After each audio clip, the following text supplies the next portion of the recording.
حدیث میں آتا ہے، ارشاد ہے مدنی کریم صلی اللہ علیہ وسلم کا کہ بعض لوگ اللہ کی زمین پہ چلتے ہیں، بعض لوگ اللہ کی زمین پہ چلتے ہیں اور زمین اللہ سے یہ اجازت مانگتی ہے، پروردگار اگر اجازت ہو میں اس کو نگل جاؤں، میں نہیں چاہتی کہ اس کے منحوس قدم مجھ پہ پڑتے رہیں، اجازت ملے میں اس کو لقمہ بنا کر کے نگل جاؤں، اس کو زمین کی تہ میں لے آؤں۔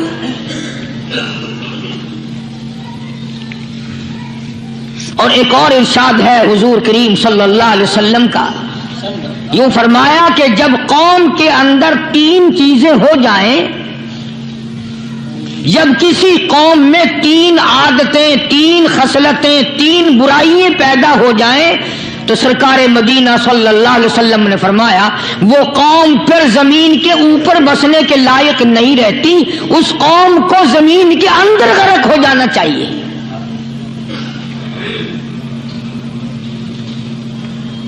وہ کون سی باتیں ہیں؟ ارشاد فرمایا محمد عربی صلی اللہ علیہ وسلم نے کہ پہلی بات تو ان کی یہ ہے کہ جب قوم کے امیر لوگ، غنی لوگ، مالدار لوگ بخیل ہو جائیں، اللہ تعالیٰ نے جو ان کو سرمایہ دیا ہے، رب العالمین نے جو ان کو پیسہ اور دولت دی ہے، اس میں کسی غریب کا وہ حصہ ہی نہ رکھے۔ چنانچہ آج آپ دیکھ لیں فالتو لاکھوں روپیہ لگ جائے گا، لیکن کسی بیوہ کے گھر ایک سیر آٹا دینا، کسی یتیم کے سر پہ ہاتھ پھیرتا ہوا امیر آدمی شرماتا ہے کبھی میرے ہاتھ کی ہتھیلی نہ گھس جائے۔ حالانکہ ارشاد فرمایا مدنی کریم صلی اللہ تعالی علیہ وسلم نے بعد وقت ایسا قبولیت کا ہوتا ہے جو آدمی یتیم کے سر پہ ہاتھ پھیر دے محبت کے ساتھ، یہ بچہ یتیم ہے، اس کا لاڈ اجڑ گیا، اس کا مان اجڑ گیا، اس کا ابا رخصت ہو گیا، اس کو گود میں بٹھا کر پوچھنے والا چلا گیا بیٹا تو کیا چیز کھاوے گا؟ حضور کریم صلی اللہ تعالی علیہ وسلم نے فرمایا جب یتیم کے سر پہ آدمی محبت کے ساتھ، شفقت کے ساتھ ہاتھ پھیرتا ہے، اللہ پاک یوں فرماتا ہے مجھے اپنی کبریائی کی قسم جتنے بال اس کے ہاتھ کے نیچے آ جاتے ہیں اتنی نیکیاں ہاتھ پھیرنے والے کے نام اعمال میں لکھ دی جاتی ہے۔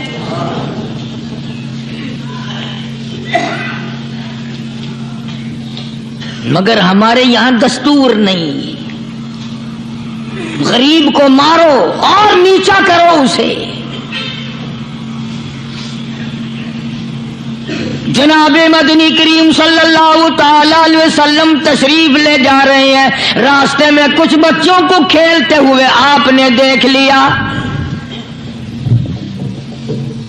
بڑے خوشی سے چھلانگے لگا رہے ہیں، بچے کھیل رہے ہیں، ایک بچہ دیوار کے ساتھ بالکل مونچھا غمزدہ پریشان کھڑا ہے۔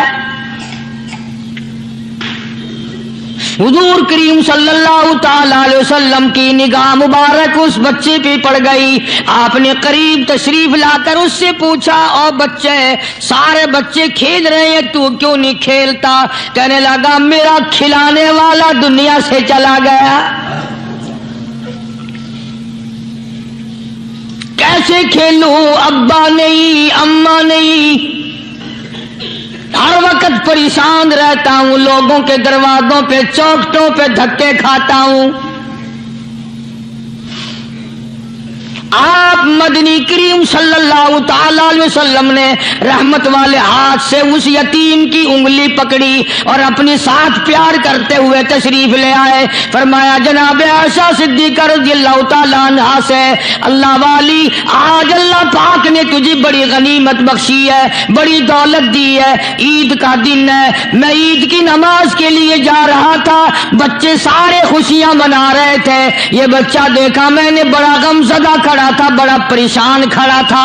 اب میں نے اس سے پوچھا آج عید کا دن ہے تو خوشی کیوں نہیں مناتا؟ بچہ نے جواب دیا میری خوشی منانے والے دونوں ہی چلے گئے.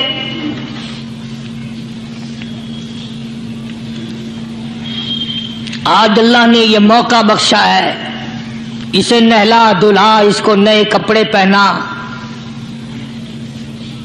معصوم بچے کے سر پہ ہاتھ پھیرتے ہوئے فرمایا بیٹا گھبرانا, یہ عائشہ صدیقہ تیری اماں ہے, میں محمد الرسول اللہ آج سے تیرا ابا بن گیا ہوں.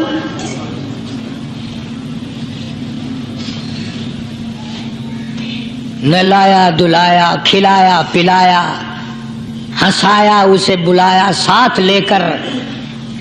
جب حضور کریم صلی اللہ تعالی علیہ وسلم ان بچوں کے پاس سے پھر گزرے جو پہلے کھیل رہے تھے,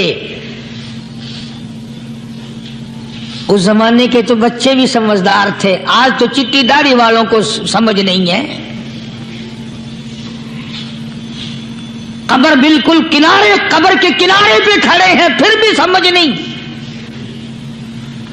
کسی کو حسد نے مارا, کسی کو تکبر نے مارا, کسی کو دولت کی بیماری نے مارا, اسی کو مجذوب کہتا ہے. نفس اور شیطان خنجر در بغل. کوئی آدمی اپنے بارے میں اطمینان نہ کرے کہ میرا معاملہ ٹھیک ہو گیا, نہ جانے آخری وقت میں کیا بن جائے گی. ایک اللہ والے کا انتقال ہونے لگا, آخری وقت ہے. خاندان اس اللہ والے کا چاروں طرف بیٹھا ہوا ہے, مریدین بیٹھے ہوئے ہیں, اللہ والے کے چاروں طرف حلقہ بیٹھا ہوا, آخری وقت ہے. عربی زبان میں جس کا ترجمہ یہ ہے, اس کی زبان سے ایک بات نکلتی ہے, ابھی نہیں ابھی نہیں ابھی نہیں ابھی نہیں ابھی نہیں. مرنے کے بعد کسی نے خواب میں دیکھا تو پوچھا حضرت جی دنیا درود شریف پڑھتی ہے, مرتے وقت کلمہ پڑھتے ہیں, اللہ اللہ کرتے ہیں, یہ آپ ابھی نہیں کیا فرما رہے تھے؟ تو یوں فرمایا تمہیں کیا معلوم ہے, شیطان میرے سامنے کھڑا تھا اور کہتا تھا میں نے دنیا کو پھنسایا, دنیا کو ورغلایا, دنیا کو بہکایا, تو میرے پھندے سے پھنس گیا, تیرے علم نے تیری نیکی نے بچا لیا. تو میں کہتا تھا ظالم ابھی تو سانس آ رہی ہے, نہ جانے کیا بنے گی, ابھی نہیں ابھی نہیں ابھی نہیں.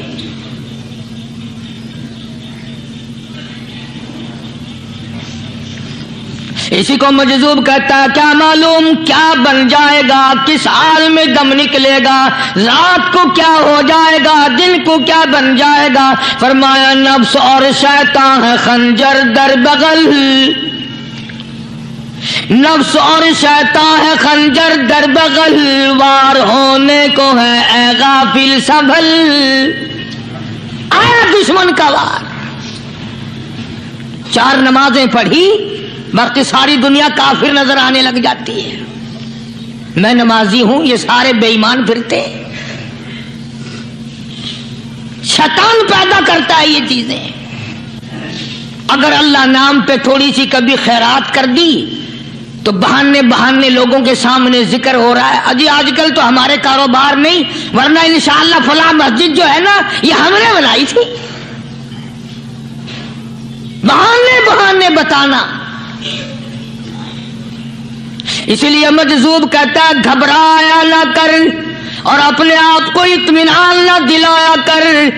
کہتا نفس اور شیطان ہے خنجر در بغل, وار ہونے کو ہے اے غافل سنبھل. چلا شیطان کا خنجر, چلا شیطان کا خنجر, لگایا اس نے دو, لگایا اس نے دو. لوگوں کا خیال یہ ہے کہ شیطان صرف وہ, شیطان کے بہکائی میں وہ آدمی آتا ہے جو کسی کو قتل کر دے. لوگوں کے نزدیک صرف زنا کرنا گناہ ہے, قتل کرنا گناہ ہے, چوری کرنا گناہ ہے, ڈاکہ مارنا گناہ ہے, اور چوتھی چیز گناہ ہی کوئی نہیں. حضرت عثمان غنی ذوالنورین رضی اللہ تعالی عنہ کی مبارک مجلس ہے، صحابہ کرام کا دور ہے، نبی کا دوہرا داماد مجلس ہے عثمان ذوالنورین کی۔ ایک آدمی مجلس میں آ کے بیٹھا، حضرت عثمان کی مجلس میں ایک آدمی آ کے بیٹھا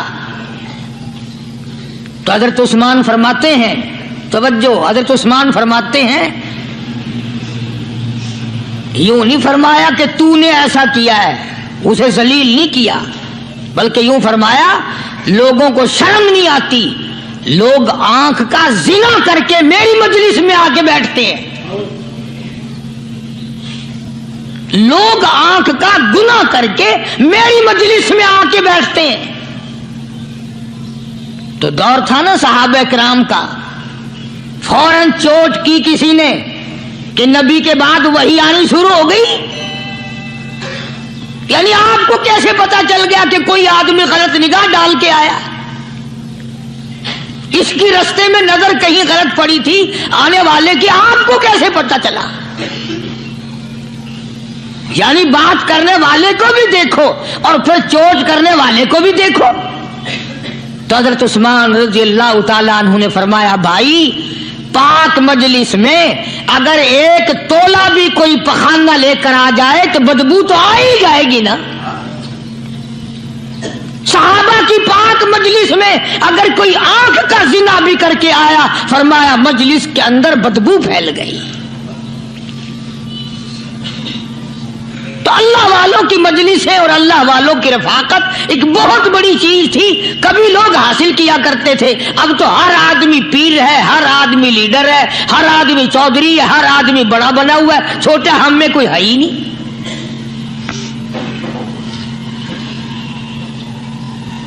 اور ان ولیوں کی بھی الگ الگ بیچاروں کی رمزیں ہوتی ہیں۔ علماء کرام نے لکھا ہے، حضرت خواجہ باقی باللہ رحمت اللہ علیہ دلی میں مزار ہے، بہت بڑے بزرگ گزرے ہیں۔ دیکھو میں ذکر خیر کر رہا ہوں نا، کئی لوگ تمہیں نکلتے ہوئے ٹانگے والے، گھوڑے والے، رکشے والے کہتے ہیں قاری علی ولیوں کو نہیں مانتا۔ میں یہ ذکر خیر ولیوں ہی کا تو کر رہا ہوں، بات صرف اتنی ہے، تمہیں اچھی لگے یہ بری لگے، میں ننگوں کو نہیں مانتا۔ میرے نزدیک ولی وہ ہے جس کی رگ رس سے، نس نس سے، خون کے قطرے قطرے سے، ہر ادا سے، ہر سنت سے، ہر طریقے سے محمد عربی صلی اللہ علیہ وسلم کی سنت زندہ ہوتا ہو۔ میں اس کو ولی نہیں مانتا جو کپڑوں سے ننگا پھرتا ہو۔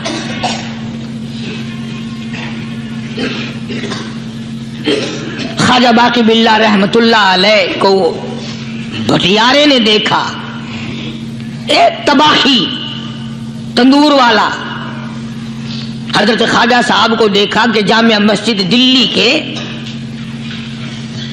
پیڑیوں پہ، سیڑھی پہ کبھی چڑھتے ہیں کبھی اترتے ہیں، کبھی چڑھتے ہیں کبھی اترتے ہیں، پریشانی کا عالم۔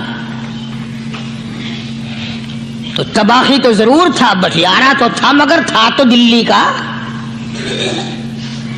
وہ سمجھ گیا کہ حضرت کو کوئی پریشانی ہے، پہنچا اور جا کے کہنے لگا، حضرت کیا بات ہے، آج رات کافی گزر گئی ہے، آرام فرماؤ، کبھی چڑھتے ہو کبھی اترتے ہو، پریشانی کیا پریشانی ہے؟ فرمایا 4 مہمان ہیں، کھانا کھلانا ہے، میرے پلے کچھ نہیں۔ اندازہ لگاؤ، ابھی ابھی ولی یہ کہہ رہا کہ میرے پلے دھیلا دمڑی کچھ نہیں، 4 مہمان ہیں، شرمندہ ہوں ان کو کھانا کھلانے کے لیے۔ تو وہ کہنے لگا، حضرت یہ کون سی فکر کی بات ہے، میں بھی لاتا ہوں۔ وہ کھانا لایا اور حضرت کے مہمانوں کو کھانا کھلایا، کھانا کھا لیا، فارغ ہو گئے۔ دیکھو ولی کی بات، ابھی تو کہتا تھا کہ روٹی نہیں ہے، اور ابھی ابھی وہی ولی کہتا ہے بٹیارے کا ہاتھ پکڑ کے مانگ کیا مانگتا ہے، مانگ کیا مانگتا ہے۔ اب تیرے جیسا اگر وہاں ہوتا تو کہتا کہ جی کوئی گورنری شرمندری دلاؤ، اسمبلی کی ممبری دلاؤ، کوئی تھوڑے علاقے کا ڈھیر سیاح ہوئے تو آخیا کہ جی میں کو بئی پر نہ دو، پہلی پرانی تھی گئی ہے ہوں میں کو کوئی نوی لاوی چپر نہ ہو، یہ شے منگنی ہے اور کیا منگیا۔ خواجہ باقی باللہ رحمت اللہ علیہ بٹیارے کا ہاتھ پکڑے کھڑے ہیں، فرمانے لگے مانگ کیا مانگتا ہے؟ وہ تباخی بھی دلی کا تھا نا، کہنے لگا حضرت بس اللہ کا دیا سب کچھ ہے، بس آپ رہنے دیں۔ فرمایا نہیں نہیں، مانگ کیا مانگتا ہے؟ اس نے کہا حضرت پھر اگر دینے پہ ہی آئے ہو نا، اور اگر اتنا ہی دریائے کرم جوش میں ہے اور آپ دینے کا جذبہ لیے ہوئے ہیں، پھر مجھے اپنے جیسا بنا دو، اپنے جیسا بنا دو۔ کیا مانگا ہے؟ مجھے اپنے جیسا بنا دو۔ فرمایا نہیں برداشت کر سکے گا۔ کہنے لگا پھر پوچھتے کیوں ہو کیا مانگتا ہے؟ جب دینا ہی کچھ نہیں تو پوچھتے کیوں ہو؟ اگر دینے پہ آئے ہو اپنے جیسا بنا دو۔ یوں لکھا ہے کہ خواجہ باقی باللہ نے اس بٹیارے کو اپنے سینے سے لگا کر کے تھوڑا سا دبایا تھا، پٹاخ کر کے روح نکل گئی بٹیارے کی۔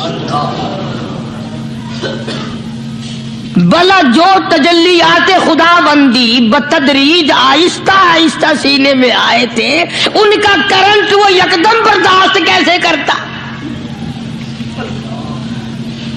میرا عرض کرنے کا مقصد یہی ہے کہ ہم لوگ اپنے آپ کو کب سنبھالیں گے، اور وہ کون سا وقت آئے گا کہ ہم اس بات کے قائل ہوں گے اور تسلیم کریں گے کہ جو کرتا ہے خدا کرتا ہے، بندہ کچھ نہیں کر سکتا۔ تو میں نے اسی لیے عرض کیا، مجذوب کہتا ہے نفس اور شیطان ہے خنجر در بغل، نفس اور شیطان ہے خنجر در بغل، وار ہونے کو ہے اے غافل سنبھل۔ کبھی 4 دن بیٹھ کے اللہ اللہ کر لی، تسبیح پھیر لی، تو دوسروں کو یہ تو دنیا کے دھندے میں پھنسے ہوئے ہیں، میں بہت بڑا ولی ہوں، میں بہت بڑا ابدال ہوں، مجھ سے بڑا تو کوئی نیک ہے ہی نہیں۔ یہ بہت بڑی مار ہے شیطان کی۔ اسی کو کہتا کہ نفس اور شیطان ہے خنجر در بغل، وار ہونے کو ہے اے غافل سنبھل، آ نہ جائے دین و ایمان میں خلل، آ نہ جائے دین و ایمان میں خلل، باز آئے بدعمل۔ کچھ تو سوچ، کس کی تو پیداوار ہے، کس نے تجھے بنایا، کس نے تجھے یہ آنکھیں دی، کس نے یہ لب دیے، کس نے یہ دل دیا، کس نے یہ دماغ دیا، کس نے یہ شعور بخشا، کس نے یہ ساری چیزیں عطا فرمائی؟ اللہ پاک کی ذات فرماتی ہے او لوگو، مجھے بھی بڑا دکھ لگتا ہے، مجھے بھی بڑا صدمہ ہوتا ہے، میرا قہر جوش میں آ جاتا ہے جب پیاری شکل بناؤں میں، پیاری صورت بنائی میں نے، پیارا تھا سونی شکل بنائی میں نے، جب میری چوکھٹ کے سوا دوسروں کے دروازے پہ جا کے تو ماتھا رکھتا ہے، فرمایا میرا قہر جوش میں آتا ہے تجھے برباد کر دوں۔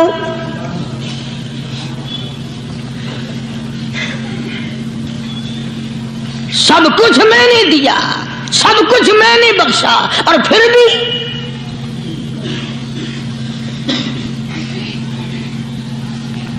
شاہ عبد القدوس گنگوہی رحمت اللہ علیہ بہت بڑے بزرگوں میں سے گزرے ہیں، بہت بڑے اللہ والے تھے۔ ایک راستے سے گزر رہے ہیں، مریدین ساتھ ہیں، حلقہ ساتھ ہے، راستے میں ایک گندگی کا ڈھیر پڑا ہوا تھا، بدبو آ رہی تھی۔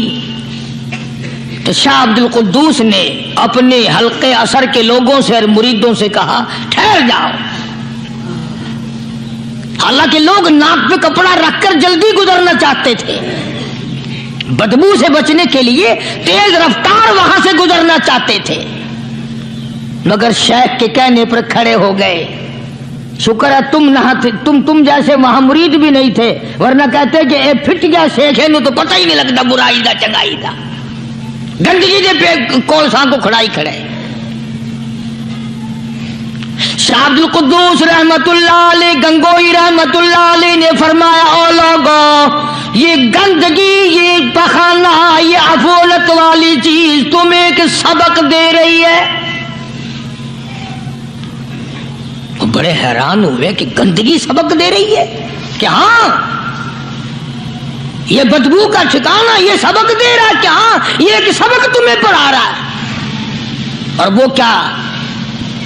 شیخ فرمانے لگے یہ گندگی تم سے کہتی ہے او لوگوں، کل سے پہلے میں مٹھائی کی صورت میں حلوائی کی تھال میں رکھا ہوا تھا، جو دیکھتا تھا اس کے منہ میں پانی آ جاتا تھا، حلوے کی صورت میں تھا، جلیبی کی صورت میں تھا، امرتی کی صورت میں تھا، اور اے گندگی کا ڈھیر لوگوں تم سے یہ کہتا ہے کل میں فروٹ والے کی ٹوکری میں رکھا ہوا تھا، اناج کی شکل میں تھا، غلے کی شکل میں تھا، پھل کی شکل میں تھا، فروٹ کی شکل میں تھا، مٹھائی کی صورت میں تھا، جو مجھے دیکھتا تھا اس کو میں پیارا لگتا تھا، میری چاہت معلوم ہوتی تھی، میری ضرورت معلوم ہوتی تھی، جو دیکھتا تھا منہ میں پانی آ جاتا تھا۔ او انسان، ایک رات تیرے پیٹ میں جانے کا اتفاق ہوا، او انسان آ دیکھ لے میرا کیا حال بن گیا۔